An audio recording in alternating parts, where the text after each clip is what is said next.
Today, just as I came here, Chancellor Darlene McIntosh, he gave me a label from co-cellist Joe Wilson. It said, sun, energy, creativity, everything. If you know, everything is made out of energy. Energy is spirit. Spirit is energy.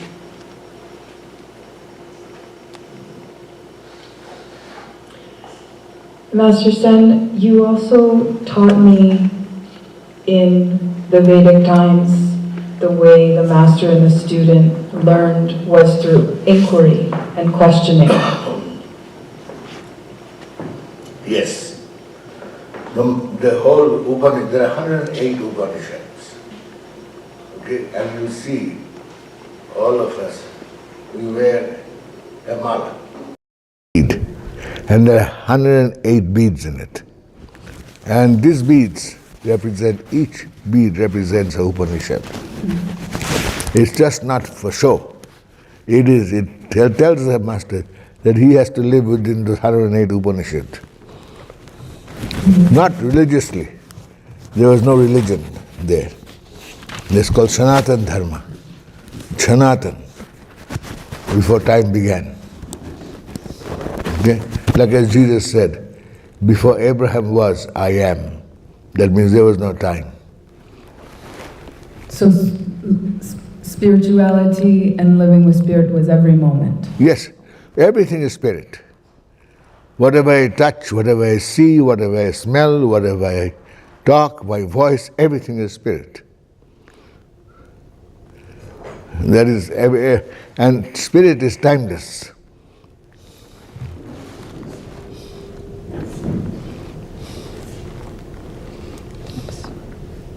The word karma means action.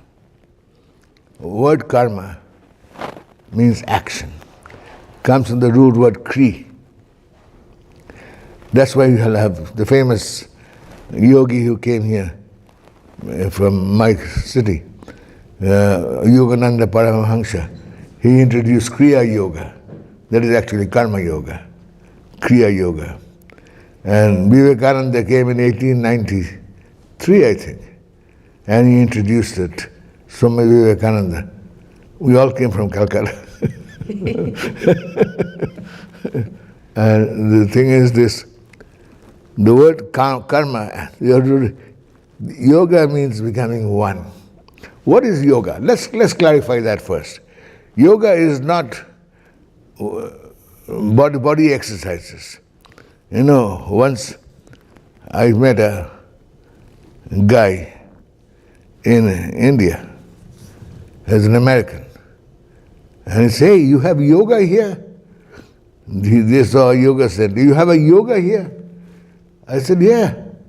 I was surprised because he thought, he's from California, the yoga centers are places where you do exercises. Okay? And so, when a person is taking action, the karma yoga means your action and your feelings are one, becoming absolutely one. Not two. To explain it further, you know, you take 3 or 4 pencils and you tie them together. That's not unity. That's not yoga. There's a bunch of pencils. But when that whole one pencil becomes one pencil, that means, like, if I say 2 plus 2 is equal to 4, where are both the 2's gone, vanishes. So we end up with 4. Okay, go ahead. Master Sen, can you explain to us how this happens? Karma Yoga is all about eliminating the dichotomy between the cause and the effect. The result and the cause. The universe operates with the law of cause and effect. I'll give you an application by giving you one sloka from Bhagavad Gita, chapter 3, verse 30. But I will tell you something before that. Let me give you a background. It's like these 108 Upanishads who were in the forest. But this particular Upanishad was composed on a battlefield. Okay? In a battlefield, the general refused to fight. Because before him was enemy which was invincible. And all the excuses in the world why you don't want to fight. His enemy was his grandfather who raised him, Vishnu. The enemy, cousins he had. His enemy was his old mama, his uncle. Okay, and he has to kill them. Wow. Okay, but on top of that, he knew that his grandfather could not be killed. He had a blessing from the gods that's a metaphorical. He'll only die if he wishes to die. So the question is, and then he said, I don't want to fight. Under these circumstances, the student buckles under. He sees his enemies, he's in a battlefield, he had planned the battle, he has strategized the battle, and now he's come there and sees the enemy around him and says, hey, like we all do in our lives, everyday life, we are facing a karma yoga. And what we do is, no, I'm not interested in fighting. Why should I fight? I should go into the forest and meditate. Bhagavad Gita is a divine song. It's a song. Bhagavad Gita means song, and Bhagavad means divine. Why?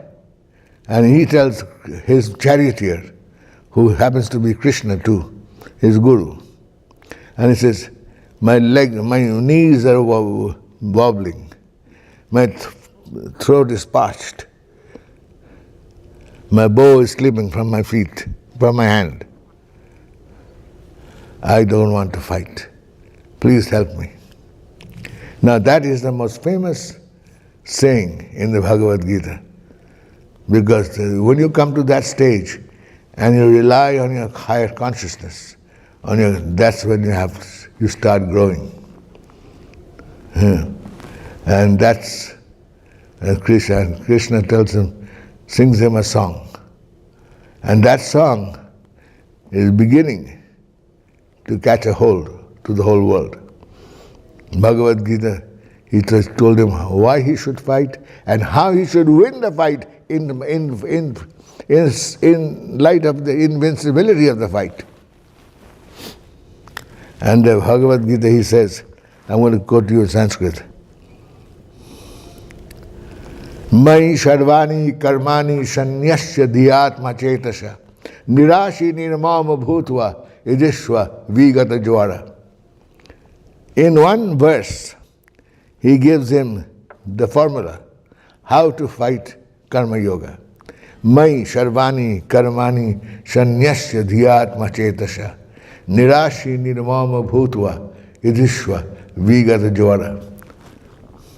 And I'm going to translate it and explain each word's meaning, which you should be able to keep it in your heart. Mai means in me. Sharvani, all. Karmani, actions. Sannyasi, like renouncing. Become a sannyasi. You renounce all your dhyatma chetasha. Adhyatma chetasha. That means with the mind centered on the self. That actually is better than that. Completely merged in me. Nirashi.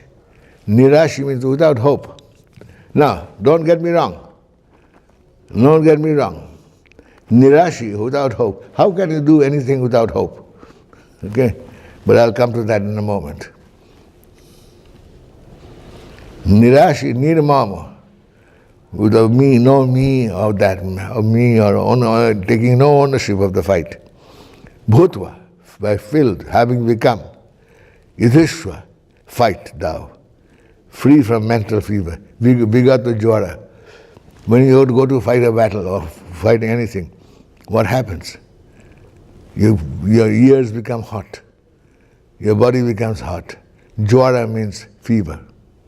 Vigata means without fever.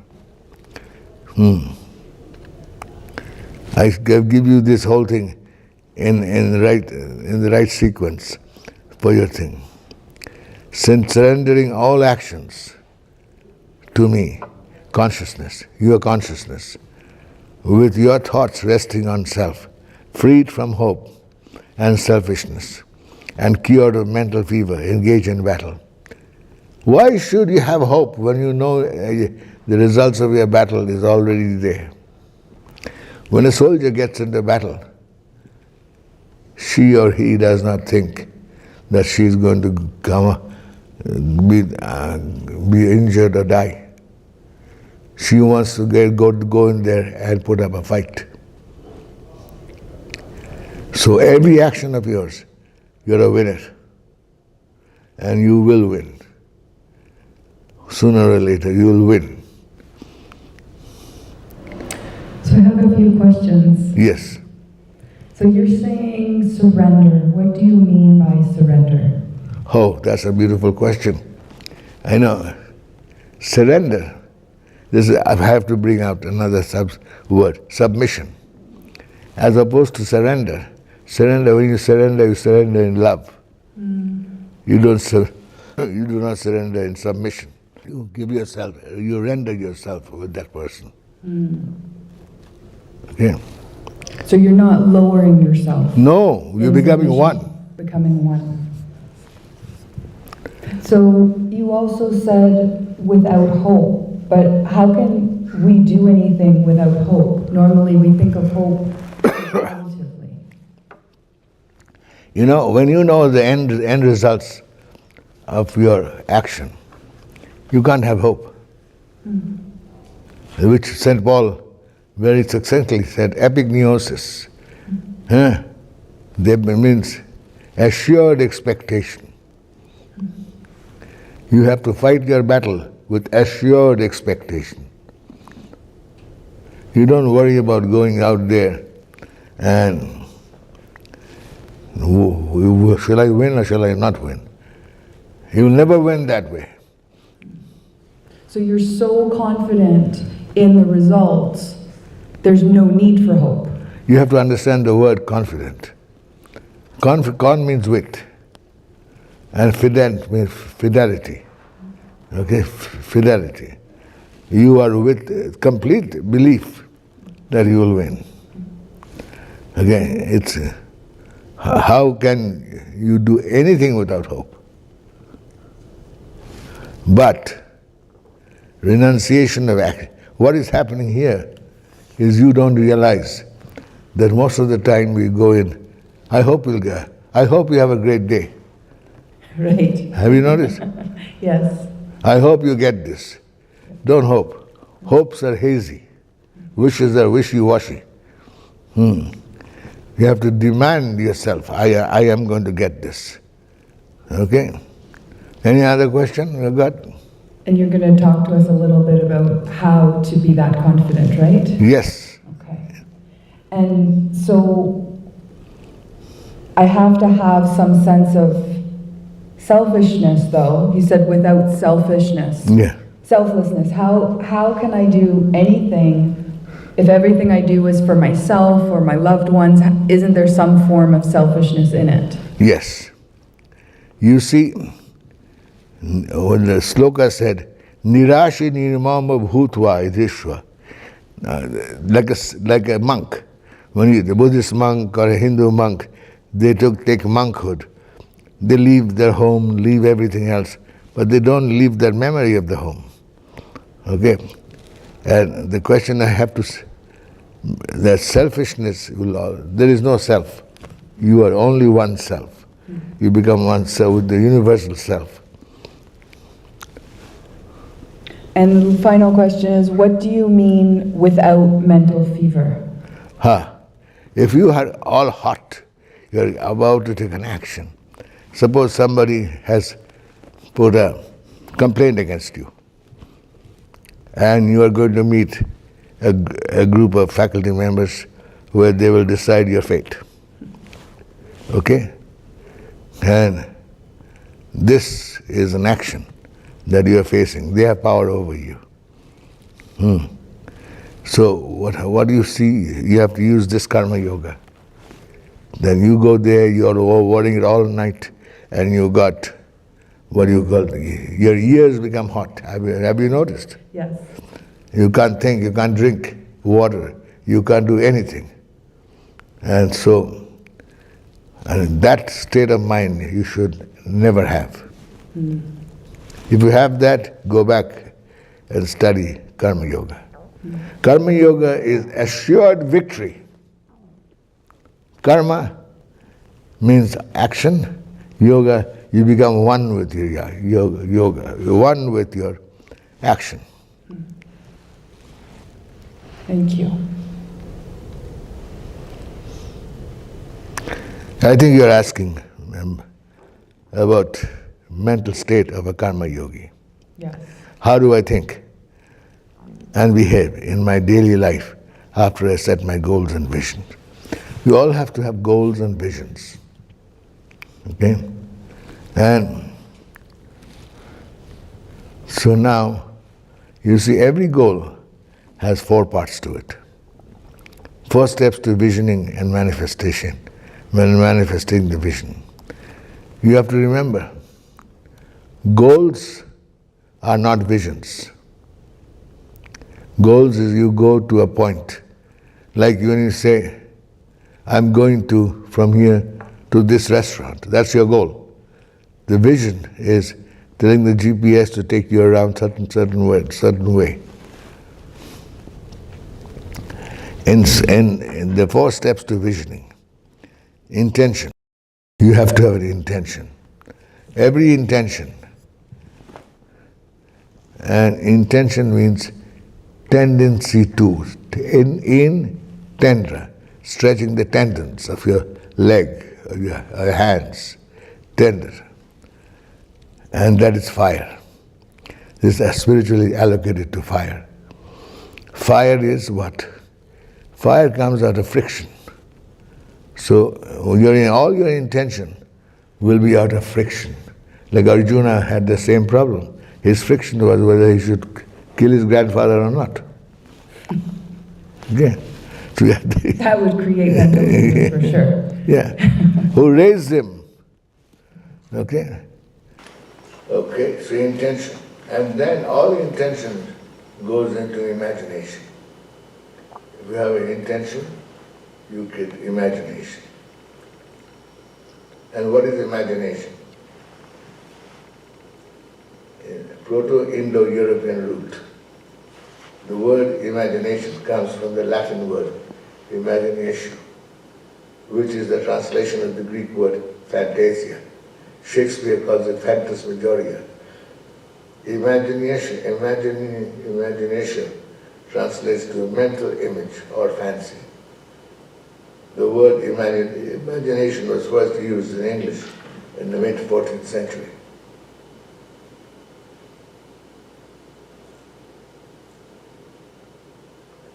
Imagination is the most important thing in your life. If you can't imagine, you are handicapped. You have to start practicing imagination and go wild in your imagination. The Latin word imagination comes from the Latin verb imaginary, which means to picture oneself. The root definition of imaginary suggests that imagination is the private sphere of the mind. In other words, it means emulate, emulation, emulous, image, imaginary,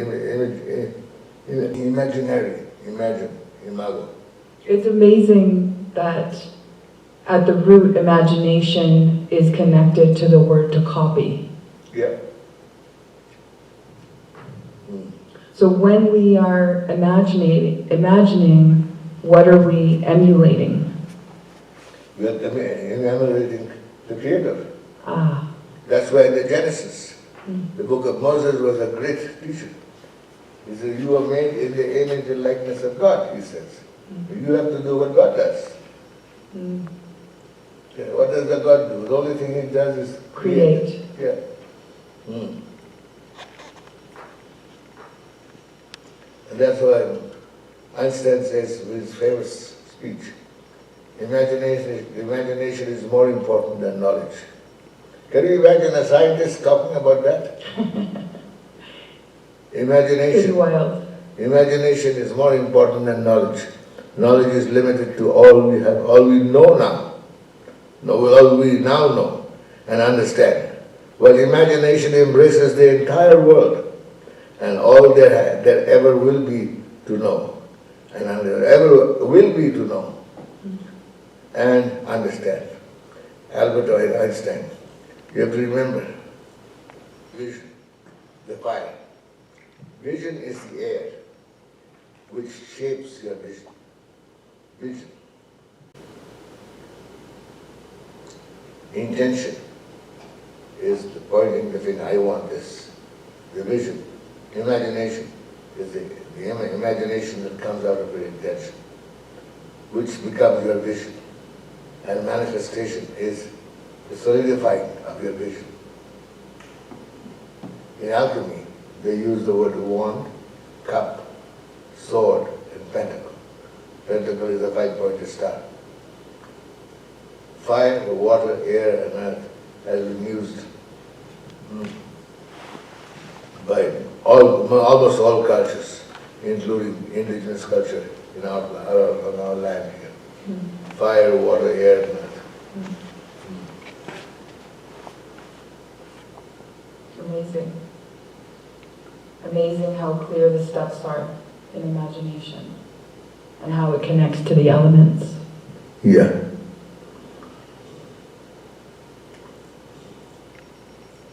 This is the pentacle. This is a 5-pointed star of Leonardo da Vinci. So the pentacle relates to the human being, right? Yeah. The 5-pointed star? Yeah. And this is Da Vinci's drawing? Yeah, drawing.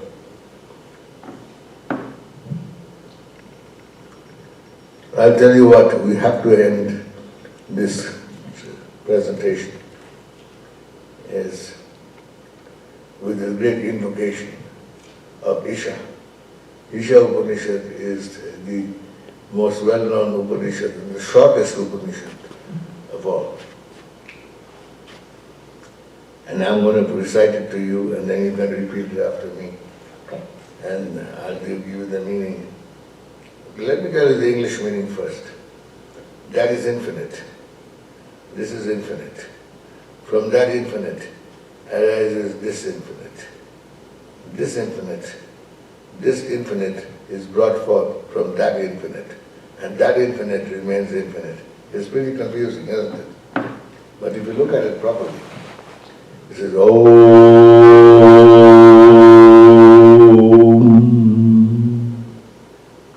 Purnamadaham Purnamidam Purnat Purnamudachyate Purnasya Purnamadaya Purnameva Vashyate.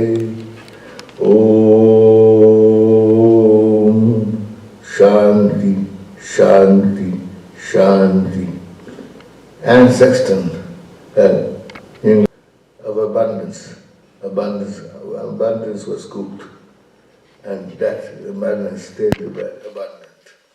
Something like that. Wow, that's beautiful. Let's chant it one more time. Oh, you chant with me. Om Purnamadaha Purnamidam Purnato Purnamudachyate Purnasya Purnamadaya Purnameva Vashyate. Om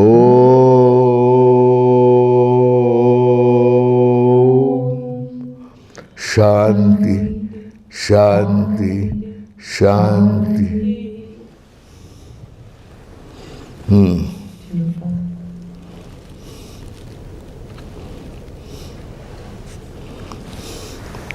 Just today, 1 hour could not do justification of karma yoga or any yoga.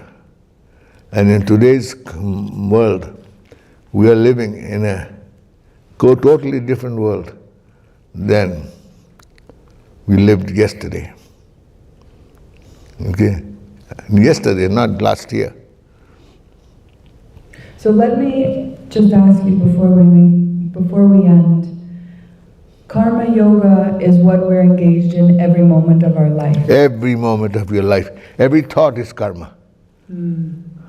So it's not just, in the West we think of karma, cause and effect. I have to do good to get good. No. But it's something much bigger than that. Cause and effect is an operation of nature, Prakriti. And you cannot get the iron grip. You can. That was when Krishna told Arjuna how to overcome this cause and effect. And win the battle. He didn't show him any weapon, he didn't show him anything, any weapons or any strategy. He showed him one thing. He showed him the power of the mind. That what kind of a mindset you should have to have karma yoga, that's all. Amazing.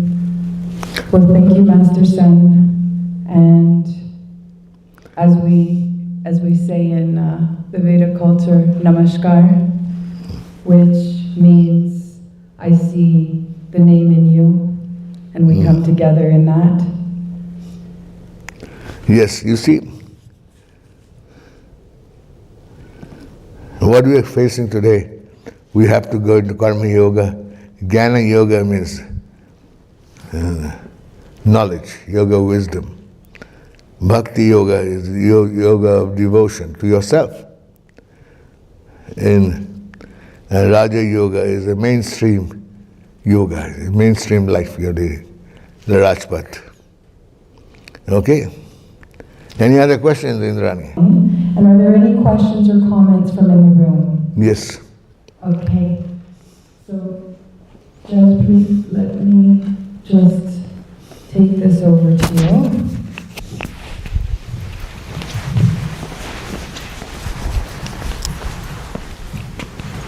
Thank you so much, Dr. Indrani and Master Sen.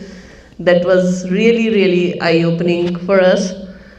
So, Karma Yoga, I would like to thank you for reminding us that in our daily to daily, like everyday life, we are battling with so many things.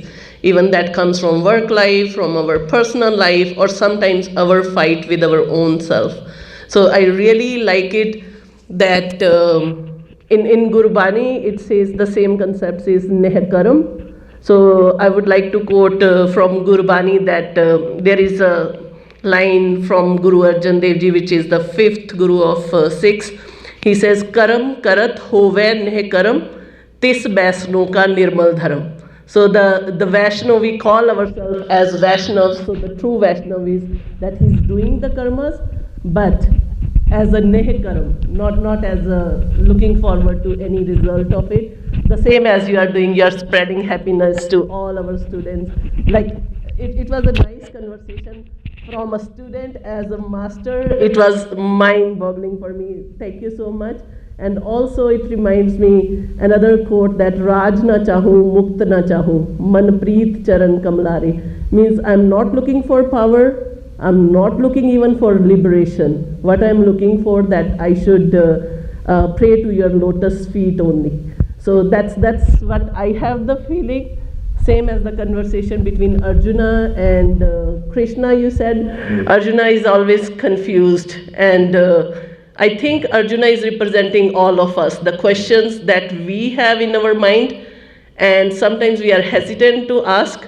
And that shloka that you quote from Bhagavad Gita 3.20, shloka 20, is really, I think, if we implement that one single shloka And I think that is the takeaway for this whole conference, that if we implement that whatever I am doing, and I have seen this practically, that whatever I am doing, there is not even a single thing that we cannot tribute to the higher self.